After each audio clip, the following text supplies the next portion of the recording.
उद्धव ठाकरे के हाथ में अगर बीएमसी की सत्ता आई तो मुंबई की सड़कें मोहम्मद अली रोड जैसी बन जाएगी। मुंबई में हरा बादल छा जाएगा। मुंबई के दरवाजों पर बांग्लादेशी हो सकते हैं।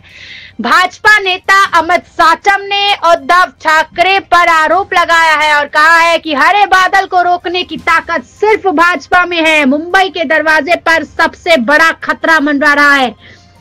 और साथ ही ये भी कहा है अमित साचम ने कि अगर मुंबई में शिवसेना बीएमसी में आती है तो ठाकरे के पास अगर बीएमसी जाती है तो उद्धव ठाकरे खान को महापौर बना देंगे और मुंबई का भविष्य खतरे में पड़ सकता है।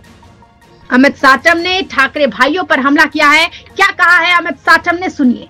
की मुंबईच्या समेर मुंबईच्या दरवाजावरती कुठली धोक्याची घंटा आहे, कुठलं षडयंत्र आहे, कुठलं राजकारण रचलं जात आहे आणि हे राजकारण हे उबाटावाले करतायत, मतांचा लांगूल चालना करता आणि जर त्यांच्या हातातून ज्या मुंबईच्या महानगरपालिकेची सत्ता गेली तर काय होईल?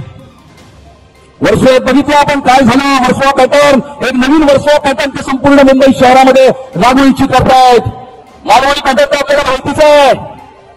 आणि जर या शहराच्या नाऱ्या जर यांच्या हातात गेल्या तर काय होईल? होईल हेच की मुंबईचा प्रत्येक रस्ता हा मोहम्मद अली रोड होईल. प्रत्येक मुंबईकराच्या दरवाजावर कोणीतरी बांगलादेशी शरीफुल इस्लाम येऊन उभा असेल किंवा मुंबईच्या प्रत्येक वॉर्डात वर्सोव्यासारखा कोणीतरी हारून खान निवडून येईल किंवा कदाचित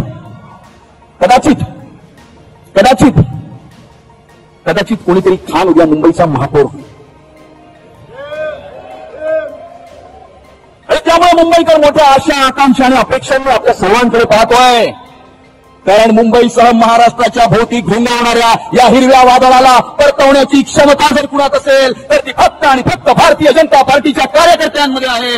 म्हणून धनुष्यटा प्रहार कर, तू सबसे पहला वार कर, सिंहसी दहाड़ कर, शंखसी पुकार कर, रुके न तू, थके न तू, झुके न तू, थमे न तू, तू युद्ध कर, तू युद्ध कर, तू युद्ध कर, तू युद्ध कर.